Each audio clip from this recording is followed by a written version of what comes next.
മിശിഹായിൽ പ്രിയ സഹോദരീ സഹോദരന്മാരെ, മോശയുടെ സന്തത സഹചാരിയും സഹപ്രവർത്തകനും പിന്നീട് അദ്ദേഹത്തിന് പിൻഗാമിയുമായ ജോഷുവയുടെ നേതൃത്വ വളർച്ചയെക്കുറിച്ച് മുൻ എപ്പിസോഡിൽ നമ്മൾ വിശകലനം ചെയ്യുകയുണ്ടായി. ഇസ്രായേലിനെ വാഗ്ദത്ത ഭൂമിയിലേക്ക് നയിക്കാൻ മോശയുടെ മരണത്തിന് മുമ്പ് തന്നെ കർത്താവ് ജോഷുവയെ തിരഞ്ഞെടുത്തു. പുരോഹിതനായ എലയാസറിൻ്റെയും ജനങ്ങളുടെയും സാന്നിധ്യത്തിൽ മോശ ജോഷുവയുടെ മേൽ പരസ്യമായി കൈകൾ വെച്ച് ആ അധികാര കൈമാറ്റം വ്യക്തമാക്കി. സംഖ്യാപുസ്തകം 27 അധ്യായം 18 മുതൽ 22 വരെ വാക്യങ്ങൾ. മോശയുടെ മരണശേഷം കർത്താവ് ജോഷുവയോട് നേരിട്ട് സംസാരിച്ചു.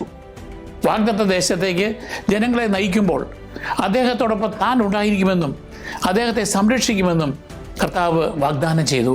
ജോഷുവ 1 അധ്യായം 1 മുതൽ 9 വരെ വാക്യങ്ങൾ.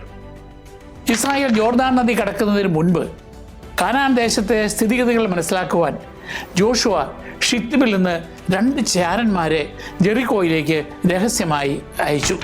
ജോഷുവ 2:1 വാക്യം. അവരുടെ പേരുകൾ ബൈബിളിൽ ലഭ്യമല്ലെങ്കിലും പിൽക്കാലത്തെ യഹൂദ പാരമ്പര്യപ്രകാരം ആ ചാരന്മാർ കാലേബ്, ഫിനെഹാസ് അല്ലെങ്കിൽ പിഞ്ചാസ് എന്നിവരാണ്. ശക്തമായ കോട്ടയുള്ള ജെറിക്കോ നഗരത്തിൽ അപരിചിതരെ ശ്രദ്ധിക്കാൻ എളുപ്പത്തിൽ കഴിയുമായിരുന്നു.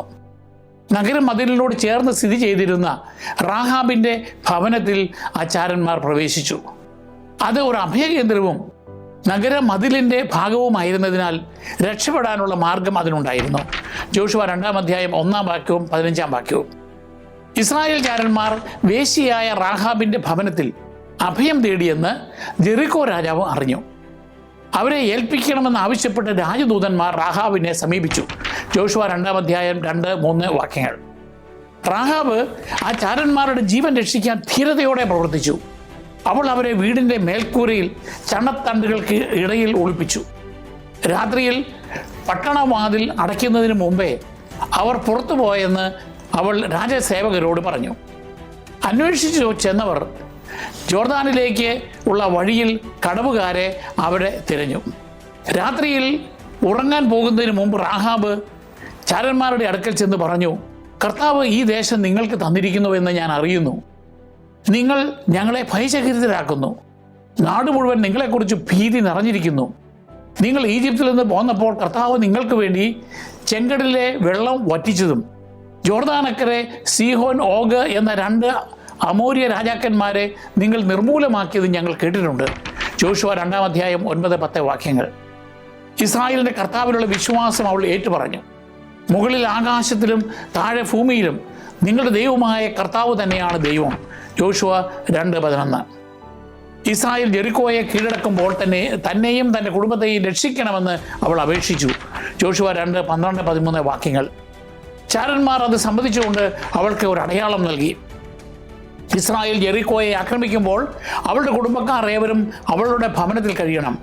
അവളുടെ ഭവനം തിരിച്ചറിയാനായി ജനാലയിൽ ഒരു ചുവപ്പ് നൂൽ ചരട് കെട്ടിയിട്ടിരിക്കണം. ജോഷുവ 2:17 മുതൽ 21 വരെ വാക്യങ്ങൾ. ആ രാത്രിയിൽ റാഹാബ് ചാരന്മാരെ ജനാലയിലൂടെ ഒരു വടം കൊണ്ട് താഴെ ഇറക്കി. അവളുടെ നിർദ്ദേശമനുസരിച്ച് രാജാവിൻ്റെ അന്വേഷകർക്ക് പിടികൊടുക്കാതിരിക്കാൻ 3 ദിവസം അവർ മലമുകളിൽ ഒളിച്ചിരുന്ന ശേഷം ജോഷുവയുടെ അടുക്കൽ തിരിച്ചെത്തി. കർത്താവ് ദേശം ഇസ്രായേലിൻ്റെ കൈകളിൽ ഏൽപ്പിച്ചതായി അവർ ജോഷുവയെ അറിയിച്ചു. ജോഷുവ 2 അധ്യായം 21 മുതൽ 24 വരെ വാക്യങ്ങൾ. റാഹാബിൻ്റെ കഥ ദൈവത്തിൻ്റെ കരുണയും വിശ്വാസത്തിൻ്റെ ശക്തിയും വെളിപ്പെടുത്തുന്നു. പാപിനിയായ സ്ത്രീ ആയിരുന്നെങ്കിലും അവൾ കർത്താവിൽ വിശ്വസിക്കുകയും അവിടുത്തെ പ്രതിനിധികളായി വന്ന ചാരന്മാരെ സംരക്ഷിക്കുകയും ചെയ്തു. അവൾ കാണിച്ച വിശ്വാസത്തിന് പുതിയ നിയമം അവളെ പ്രശംസിക്കുന്നുണ്ട്. ഹെബ്രായർക്കുള്ള പുസ്തകം 11 അധ്യായം 31 വാക്യം, യാക്കോബിൻ്റെ ലേഖനം 2 അധ്യായം 25 വാക്യം. ദൈവം റാഹാബിൻ്റെ കുടുംബത്തെ രക്ഷിക്കുക മാത്രമല്ല, അവളെ ഇസ്രായേലിൽ ഉൾപ്പെടുത്തുകയും ദാവീദ് രാജാവിൻ്റെയും ഒടുവിൽ യേശുക്രിസ്തുവിൻ്റെയും പൂർവികയായി മാറുകയും ചെയ്തു. മത്തായിയുടെ സുവിശേഷം 1 അധ്യായം 5 വാക്യം.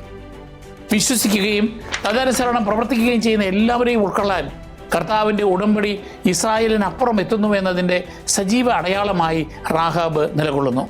ജോഷുവ ഇസ്രായേലിനെ യോർദാൻ നദിയുടെ തീരത്തേക്ക് കൊണ്ടുവന്നു. ജനങ്ങൾ അവിടെ തമ്പടിച്ചു. ആ സമയത്ത് യോർദാൻ ജലപ്രളയത്തിലായിരുന്നതിനാൽ അതിനക്കരെ കടക്കുക അസാധ്യമായി തോന്നി. ജോഷുവ 3:1 15 വാക്യങ്ങൾ. 3 ദിവസം കഴിഞ്ഞ് പ്രമാണികൾ പാളയത്തിലൂടെ നടന്ന് ജനത്തോട് കൽപ്പിച്ചു, ലേവ്യ പുരോഹിതന്മാർ നിങ്ങളുടെ ദൈവമായ കർത്താവിൻ്റെ വാഗ്ദാന പേടകം സംവഹിക്കുന്നത് കാണുമ്പോൾ നിങ്ങൾ അവരെ അനുഗമിക്കുവിൻ. ജോഷുവ 3:3. വാഗ്ദാന പേടകം ദൈവ സാന്നിധ്യത്തെ വ്യക്തമാക്കിയിരുന്നതിനാൽ ജനം അതിൽ നിന്നും ആദരവോടെ അകലം പാലിക്കണമായിരുന്നു. ജോഷുവ 3:4. ജോഷുവ ജനങ്ങളോട് പറഞ്ഞു, നിങ്ങളെ തന്നെ ശുദ്ധീകരിക്കുവിൻ, നാളെ നിങ്ങളുടെ ഇടയിൽ കർത്താവ് അത്ഭുതങ്ങൾ പ്രവർത്തിക്കും. ജോഷുവ 3:5 വാക്യം. ഇതിനർത്ഥം അവർ തങ്ങളുടെ ഹൃദയങ്ങളെ ഒരുക്കുകയും പാപത്തിൽ നിന്ന് പിന്തിരിയുകയും ദൈവത്തെ അനുസരിക്കാൻ തയ്യാറാവുകയും വേണം എന്നാണ്. ജീവിക്കുന്ന ദൈവം യഥാർത്ഥത്തിൽ അവരോടൊപ്പം ഉണ്ടെന്നും കാനാനിലെ ജനതകളെ ദൈവം പുറത്താക്കുമെന്നും ജോഷുവ വിശദീകരിച്ചു. ജോഷുവയുടെ പുസ്തകം 3:10 വാക്യം. അതിനടയാളമായി വാഗ്ദാന പേടകം വഹിക്കുന്ന പുരോഹിതന്മാരുടെ പാദങ്ങൾ നദിയിലെ ജലത്തിൽ സ്പർശിക്കുമ്പോൾ ഒഴുകുന്ന നദി നിലച്ച് ചിറ പോലെ പൊങ്ങി. അങ്ങനെ നദീതടം വറ്റിപ്പോയി. ജോഷുവയുടെ പുസ്തകം 3:15-16 വാക്യങ്ങൾ. പുരോഹിതന്മാർ യോർദാന്റെ നടുവിൽ പെട്ടകം പിടിച്ചുകൊണ്ട് ഉറച്ചു നിന്നപ്പോൾ എല്ലാവരും ഉണങ്ങിയ നിലത്തുകൂടെ സുരക്ഷിതമായി മറുകരയെത്തി.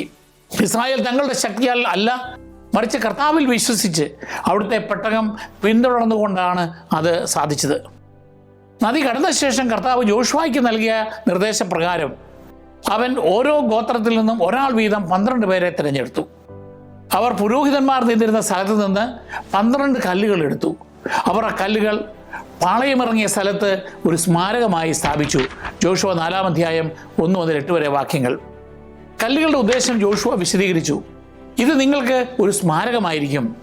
ഇത് എന്ത് സൂചിപ്പിക്കുന്നുവെന്ന് ഭാവിയിൽ നിങ്ങളുടെ മക്കൾ ചോദിക്കുമ്പോൾ അവരോട് പറയണം, കർത്താവിൻ്റെ വാഗ്ദാന പേടകം നദി കടന്നപ്പോൾ ജോർദാനിലെ ജലം വിഭജിക്കപ്പെട്ടു. ജോഷുവ 4:6-7 വാക്യങ്ങൾ.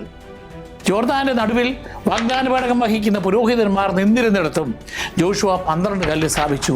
ജോഷുവ 4:9 വാക്യം. എല്ലാം പൂർത്തിയായപ്പോൾ പുരോഹിതന്മാർ പെട്ടകവുമായി നദിയിൽ നിന്ന് കയറി. അവരുടെ കാൽ വരണ്ട നിലത്ത് തൊട്ട ഉടനെ യോർദാൻ മുമ്പത്തെ പോലെ വീണ്ടും കരകവിഞ്ഞൊഴുകി. ജോഷുവ 4:18 വാക്യം. ആ ദിവസം എല്ലാ ഇസ്രായേലിൻ്റെയും മുന്നിൽ കർത്താവ് ജോഷുവയെ മഹത്വപ്പെടുത്തി. ജനം മോശയെ പോലെ അവനെയും ബഹുമാനിച്ചു. ജോഷുവ 4:14. ചെങ്കടൽ വിഭജിച്ച് ഇസ്രായേലിനെ രക്ഷിച്ച അതേ കർത്താവ് ഇപ്പോഴും അവരോടൊപ്പമുണ്ടെന്നും അവിടുന്ന് അവരെ രക്ഷിക്കാൻ പ്രാപ്തനാണെന്നും ആ അത്ഭുതം അവരെ പഠിപ്പിച്ചു. ജോഷുവ 4:21-24 വാക്യങ്ങൾ. പരിച്ഛേദനവും പെസഹായും പുനഃസ്ഥാപിച്ചുള്ള ഉടമ്പടി നവീകരണമാണ് അടുത്തതായി നാം കാണുക. ഇസ്രായേൽ ജോർദാൻ കടന്ന് കാനാനിലേക്ക് കടന്നതിന് ശേഷം കൽക്കത്തികൾ ഉണ്ടാക്കി ഇസ്രായേലിനെ വീണ്ടും പരിച്ഛേദന ചെയ്യാൻ കർത്താവ് ജോഷുവയോട് കൽപ്പിച്ചു. ജോഷുവ 5:2. ജോഷുവ ഗിബെയാത്ത് ഹരലോത്തിൽ കൽക്കത്തി കൊണ്ട് ഇസ്രായേൽ മക്കളെ പരിച്ഛേദന ചെയ്തു. ജോഷുവ 5:3 വാക്യം. ഈജിപ്തിൽ നിന്ന് പുറപ്പെട്ട പുരുഷന്മാർ പരിച്ഛേദന ചെയ്തിരുന്നെങ്കിലും മരുഭൂമിയിൽ 40 വർഷത്തിനിടയിൽ ജനിച്ചവർ അങ്ങനെ ചെയ്തിരുന്നില്ല. ജോഷുവ 5:5-7 വാക്യങ്ങൾ. അതിനാൽ പുതിയ തലമുറ ഈ ഉടമ്പടി അടയാളത്തിലൂടെ കർത്താവിൻ്റെ ജനമായി ഉറപ്പിച്ചു. പരിച്ഛേദന ശേഷം അവർ സുഖം പ്രാപിക്കുന്നതുവരെ ഗിൽഗാലിൽ പാളയത്തിൽ തുടർന്നു. ജോഷുവ 5:8 വാക്യം. തുടർന്ന് ഇസ്രായേൽ പെസഹ ആചരിച്ചു. ദൈവം തൻ്റെ ജനത്തെ ഈജിപ്തിലെ അടിമത്തത്തിൽ നിന്ന് മോചിപ്പിച്ചപ്പോൾ ദൈവം നൽകിയ രക്ഷാശക്തിയുടെ ഒരു സജീവ ഓർമ്മയായിരുന്നു ഈ ആഘോഷം. അടുത്ത ദിവസം അവർ ആ ദേശത്തെ വിളവിൽ നിന്ന് പാകം ചെയ്ത പുളിപ്പില്ലാത്ത അപ്പവും ഗോതമ്പും കഴിച്ചു. ജോഷുവ 5:11. പിറ്റേന്ന് മുതൽ മന്ന വർഷിക്കാതെയായി. ഇസ്രായേൽ ജനത്തിന് പിന്നീട് മന്ന ലഭിച്ചില്ല. അവർ ആ വർഷം മുതൽ കനാൻ ദേശത്തെ ഫലങ്ങൾ കൊണ്ട് ഉപജീവനം നടത്തി. ജോഷുവ 5:12 വാക്യം. ഇനി ദൈവത്തിൻ്റെ ഇടപെടലോടെ ജെറീക്കോയെ എങ്ങനെ കീഴടക്കിയെന്ന് ജോഷുവയുടെ പുസ്തകം 6 വിവരിക്കുന്നു. ഇസ്രായേൽ ജെറീക്കോയെ സമീപിച്ചപ്പോൾ ഇസ്രായേൽ ജനത്തെ ഭയന്ന് ജെറീക്കോ പട്ടണം അടച്ച് ഭദ്രമാക്കിയിരുന്നു. ആരും പുറത്തേക്ക് പോവുകയോ അകത്തേക്ക് വരികയോ ചെയ്തില്ല. ജോഷുവ 6:1 വാക്യം. അപ്പോൾ കർത്താവ് ജോഷുവയോട് വാഗ്ദാനം ചെയ്തു, ഇതാ ഞാൻ ജെറീക്കോ പട്ടണത്തെ അതിൻ്റെ രാജാവിനോടും യുദ്ധവീരന്മാരോടും കൂടി നിന്റെ കരങ്ങളിൽ ഏൽപ്പിച്ചിരിക്കുന്നു. ജോഷുവ 6:2. എന്നാൽ ദൈവത്തിൻ്റെ പദ്ധതി ഒരു സാധാരണ സൈനിക തന്ത്രമായിരുന്നില്ല. കർത്താവിൻ്റെ നിർദ്ദേശപ്രകാരം ഇസ്രായേൽ യോദ്ധാക്കൾ 6 ദിവസത്തിലൊരിക്കൽ പട്ടണത്തിന് ചുറ്റും നടന്നു. 7 പുരോഹിതന്മാർ ആട്ടിൻകൊമ്പ് കൊണ്ടുള്ള 7 കാഹളങ്ങൾ സദാ മുഴക്കിക്കൊണ്ട് കർത്താവിൻ്റെ പേടകത്തിന് മുമ്പേ നടന്നു. ബാക്കിയുള്ളവർ വാഗ്ദാന പേടകത്തിൻ്റെ പിന്നിലും നടന്നു നീങ്ങി. 7-ാം ദിവസം പുരോഹിതന്മാർ കാഹളം മുഴക്കുകയും അവർ പട്ടണത്തിന് ചുറ്റും 7 പ്രാവശ്യം നടക്കുകയും ചെയ്തു. അവർ കാഹളം മുഴക്കിയപ്പോൾ ജനം ആർത്ത് അട്ടഹസിച്ചു. അപ്പോൾ പട്ടണത്തിൻ്റെ മതിൽ നിലം പതിച്ചു. അവർ ഇരച്ചു കയറി പട്ടണം പിടിച്ചെടുത്തു. അതിലുള്ള സമസ്തവും അവർ നിശേഷം നശിപ്പിച്ചു. പുരുഷന്മാരെയും സ്ത്രീകളെയും കുട്ടികളെയും വൃദ്ധന്മാരെയും ആടുമാടുകളെയും കഴുതകളെയും അവർ വാളിന് ഇരയാക്കി. ജോഷുവ 6-ാം അധ്യായം 3 മുതൽ 21 വരെ വാക്യങ്ങൾ. എന്നാൽ ജോഷുവയുടെ ദൂതന്മാരെ ഒളിപ്പിച്ചതിനാൽ വേശ്യയായ റാഹാബും അവളുടെ കുടുംബത്തിലുള്ളവരും നാശത്തിൽ നിന്നും ഒഴിവായി. ജോഷുവ ജനത്തോട് നിർദ്ദേശിച്ചു, നശിപ്പിക്കേണ്ട ഈ പട്ടണത്തിൽ നിന്ന് നിങ്ങൾ ഒന്നും എടുക്കരുത്. അങ്ങനെ ചെയ്താൽ ഇസ്രായേൽ പാളയത്തിന് നാശവും അനർത്ഥവും സംഭവിക്കും. എന്നാൽ വെള്ളിയും സ്വർണവും പിച്ചളയും ഇരുമ്പും കൊണ്ട് നിർമ്മിതമായ പാത്രങ്ങൾ കർത്താവിന് വിശുദ്ധമാണ്. അവ കർത്താവിൻ്റെ ഭണ്ഡാരത്തിൽ നിക്ഷേപിക്കണം. ജോഷുവ 6:17 മുതൽ 19 വരെ വാക്യങ്ങൾ. ജെറിക്കോ പുനർനിർമ്മിക്കുന്ന ഏതൊരാൾക്കും ജോഷുവ ശാപം പ്രഖ്യാപിച്ചു. ജോഷുവ 6:26. കർത്താവ് ജോഷുവയുടെ കൂടെ ഉണ്ടായിരുന്നു. അവൻ്റെ കീർത്തി നാട്ടിലെങ്ങും വ്യാപിച്ചു. ജോഷുവ 6:27. ജനം ദൈവത്തെ അനുസരിക്കുമ്പോൾ ശക്തമായ കോട്ടകളും പ്രതിബന്ധങ്ങളെയും പരാജയപ്പെടുത്തുവാൻ അവിടത്തേക്ക് കഴിയുമെന്ന് ജെറിക്കോ കീഴടക്കൽ നമ്മെ പഠിപ്പിക്കുന്നു. ജെറിക്കോ കീഴടക്കിയ ശേഷം ഇസ്രായേൽ ഒരു ചെറിയ നഗരമായ ആയിയോട് യുദ്ധം ചെയ്തു. എന്നാൽ അതിൽ ഇസ്രായേൽ പരാജയപ്പെട്ടു. ആയി നിവാസികൾ 36ഓളം ഇസ്രായേൽക്കാരെ വധിച്ചു. ജനം ഭയചകിതരായി. ജോഷുവ വസ്ത്രം കീറി. അവനും ഇസ്രായേലിലെ ശ്രേഷ്ഠന്മാരും ശിരസിൽ പൊടിവാരിയിട്ട് സായാഹ്നം വരെ കർത്താവിൻ്റെ വാഗ്ദാന പേടകത്തിൻ്റെ മുൻപിൽ സാഷ്ടാംഗം വീണുകിടന്നു. ജോഷുവ 7-ാം അധ്യായം 4 മുതൽ 6 വരെ വാക്യങ്ങൾ. ദൈവം എന്തുകൊണ്ട് ഇത് സംഭവിക്കുവാൻ അനുവദിച്ചത് എന്ന് ജോഷുവ ചോദിച്ചു. കർത്താവ് ഉത്തരമരുളി, ഇസ്രായേൽ പാപം ചെയ്തിരിക്കുന്നു. എൻ്റെ കൽപ്പനയെ അവർ ലംഘിച്ചു. നിശ്ചിത വസ്തുക്കളിൽ ചിലത് അവർ കൈവശപ്പെടുത്തി. അവ തങ്ങളുടെ സാമാനങ്ങളോട് കൂടെ വച്ചിട്ട് വ്യാജം പറയുകയും ചെയ്തിരിക്കുന്നു. ഇസ്രായേലെ, നിശ്ചിത വസ്തുക്കൾ നിങ്ങളുടെ ഇടയിലുണ്ട്. അത് എടുത്തു മാറ്റുന്നതുവരെ നിങ്ങളുടെ ശത്രുക്കളെ നേരിടാൻ നിങ്ങൾക്ക് സാധിക്കുകയില്ല. ജോഷുവ 7-ാം അധ്യായം 11 മുതൽ 13 വരെ വാക്യങ്ങൾ. കർത്താവിൻ്റെ കൽപ്പന പ്രകാരം ജോഷുവ ഇസ്രായേലിലെ ഗോത്രമായി അടുത്തു കൊണ്ടുവന്നു. നറുക്കെടുക്കൽ വഴി യൂദയ ഗോത്രത്തിലെ കർമ്മിയുടെ മകൻ ആഖാനെ തിരിച്ചറിഞ്ഞു. ജെറിക്കോയിൽ നിന്ന് നശിപ്പിക്കാൻ നിശ്ചയിച്ചവയിൽ നിന്ന് ഒരു നല്ല മേലങ്കി, 200 ഷെക്കൽ വെള്ളി, ഒരു സ്വർണ്ണക്കട്ടി എന്നിവ താൻ എടുത്ത് തൻ്റെ കൂടാരത്തിൽ തറയിൽ ഒളിപ്പിച്ചു വെച്ചുവെന്ന് അവൻ സമ്മതിച്ചു. ജോഷുവ 7-ാം അധ്യായം 14 മുതൽ 21 വരെ വാക്യങ്ങൾ. ജോഷുവയുടെ ദൂതന്മാർ അവൻ പറഞ്ഞതുപോലെ തന്നെ വസ്തുക്കൾ കണ്ടെത്തി കർത്താവിൻ്റെ സന്നിധിയിൽ കൊണ്ടുവന്നു. ജോഷുവ 7-ാം അധ്യായം 22-23 വാക്യങ്ങൾ. അപ്പോൾ ഇസ്രായേൽ ജനം അവനെയും കുടുംബത്തെയും കല്ലെറിഞ്ഞു. വസ്തുവകകൾ അഗ്നിക്കിരയാക്കി. അവർ അവൻ്റെ മേൽ ഒരു വലിയ കൽക്കൂമ്പാരം ഉണ്ടാക്കി. അങ്ങനെ കർത്താവിൻ്റെ ഉജ്ജ്വലകോപം ശമിച്ചു. ആ സ്ഥലം ആഖോറിൻ്റെ താഴ്വര എന്ന് അറിയപ്പെടുന്നു. ജോഷുവ 7-ാം അധ്യായം 25-26 വാക്യങ്ങൾ. പാപം നീക്കം ചെയ്തതിന് ശേഷം കർത്താവ് ജോഷുവയെ പ്രോത്സാഹിപ്പിച്ചു.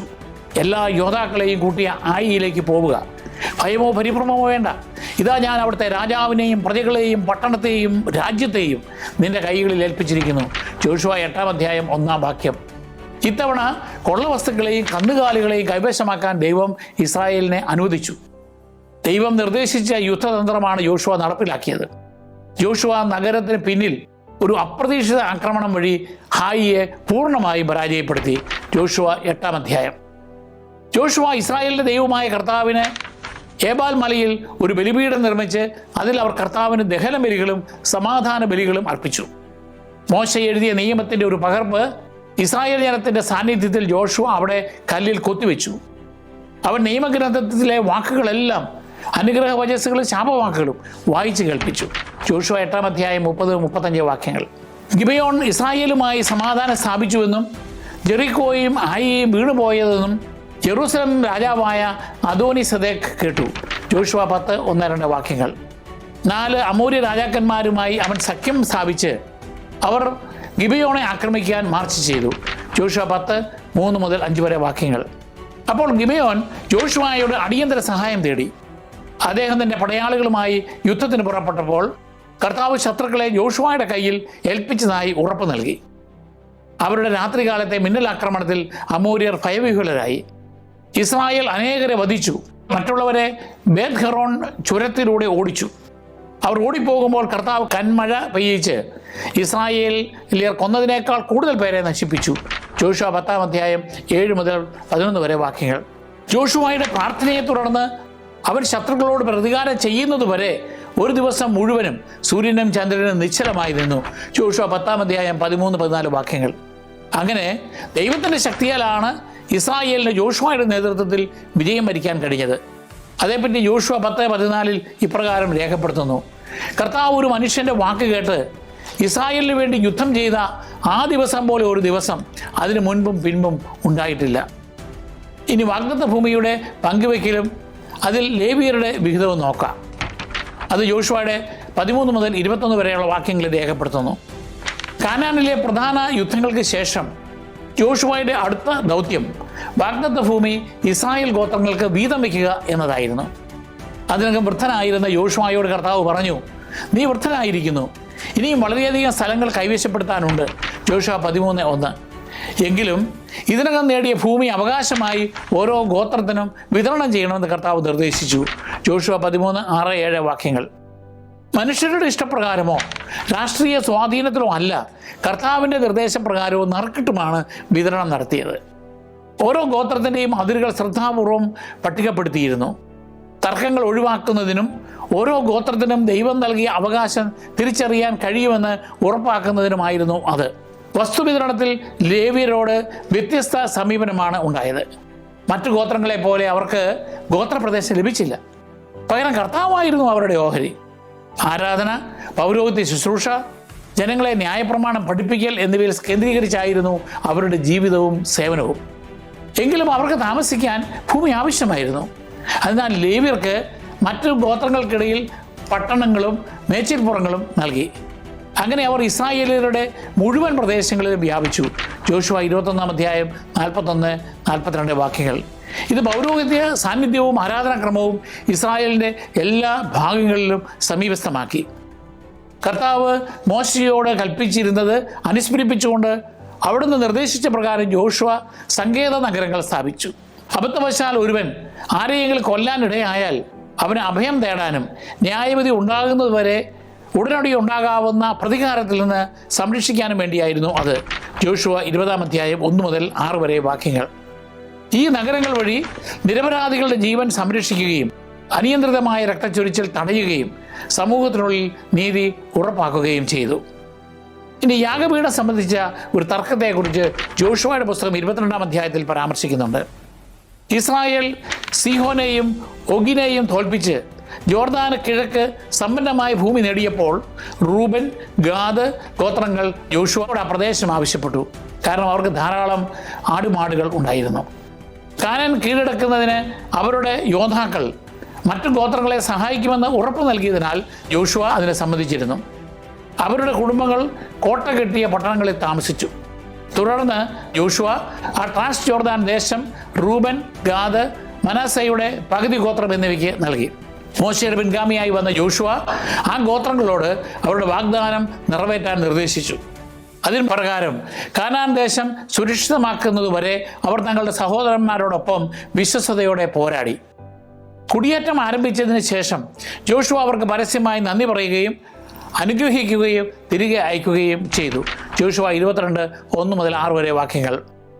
മോശ വഴി കർത്താവ് നൽകിയ കൽപ്പന പ്രകാരം നിങ്ങളുടെ ദൈവമായ കർത്താവിനെ സ്നേഹിക്കുകയും അവിടുത്തെ വഴികളിലൂടെ ചരിക്കുകയും അവിടുത്തെ പ്രമാണങ്ങൾ അനുസരിക്കുകയും അവിടുത്തോട് വിശ്വസ്തത പുലർത്തുകയും പൂർണ്ണ ഹൃദയത്തോടും പൂർണ്ണ ആത്മാവോടും കൂടി അവിടുത്തെ ആരാധിക്കുകയും ചെയ്യണമെന്ന് യോശുവ അവരെ അനുസ്മരിപ്പിച്ചു. ജോഷുവ 22-ാം അധ്യായം 5-ാം വാക്യം. അവർ മടങ്ങവേ യോർദാൻ നദീതീരത്ത് വളരെ വലിയ ഒരു യാഗപീഠം അവർ പണിതു. അതറിഞ്ഞ് പടിഞ്ഞാറൻ ഗോത്രങ്ങൾ പരിഭ്രാന്തരായി. യോർദാനും മറുകരയുള്ള തങ്ങളുടെ സഹോദര ഗോത്രങ്ങൾക്കെതിരെ യുദ്ധത്തിന് തയ്യാറായി അവർ ഷീലോയിൽ ഒത്തുകൂടി.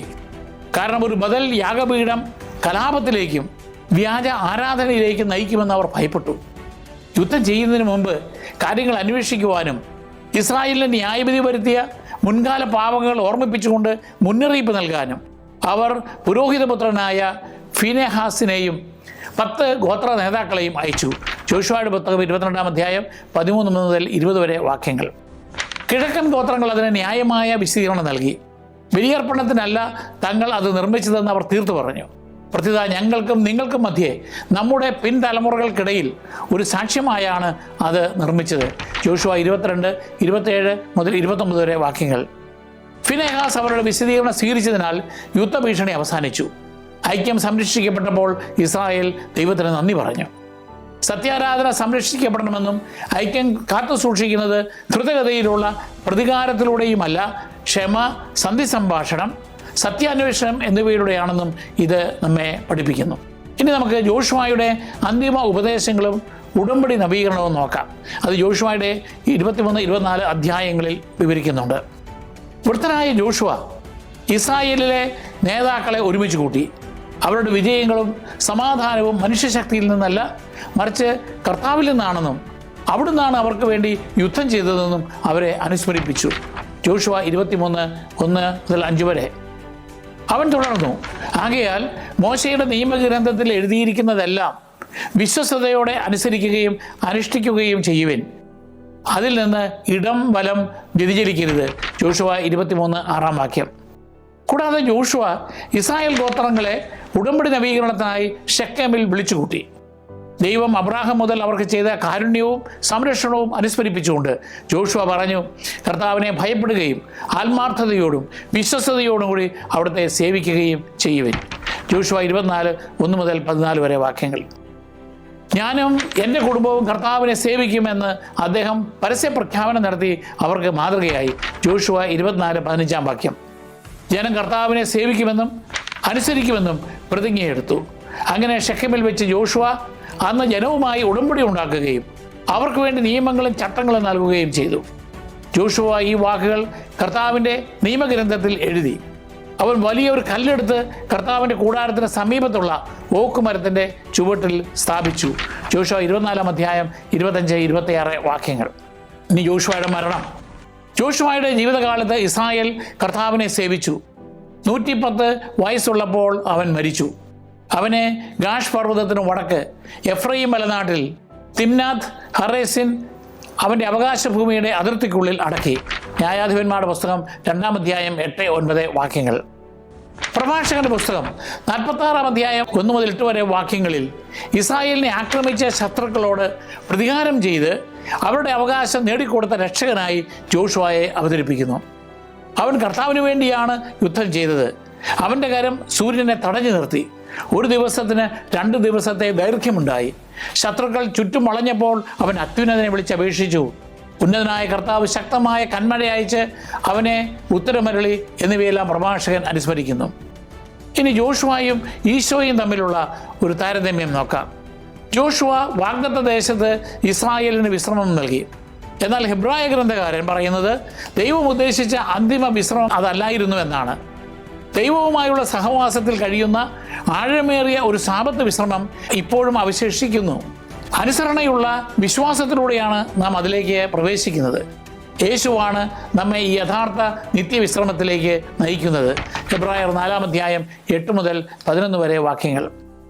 യോശുവ ദൈവജനത്തെ വാഗ്ദത്ത ദേശത്തേക്ക് നയിച്ചെങ്കിൽ ഈശോയാകട്ടെ ദൈവജനത്തെ ദൈവരാജ്യത്തിലേക്ക് നയിക്കുന്നു. യോശുവയുടെ പേരിൻ്റെ അർത്ഥം തന്നെ കർത്താവ് രക്ഷിക്കുന്നുവെന്നാണ്. യേശു അതേ രക്ഷാദൗത്യം പൂർണ്ണമായ രീതിയിൽ നിർവഹിക്കുന്നു. മത്തായി 1, 21 വാക്യം.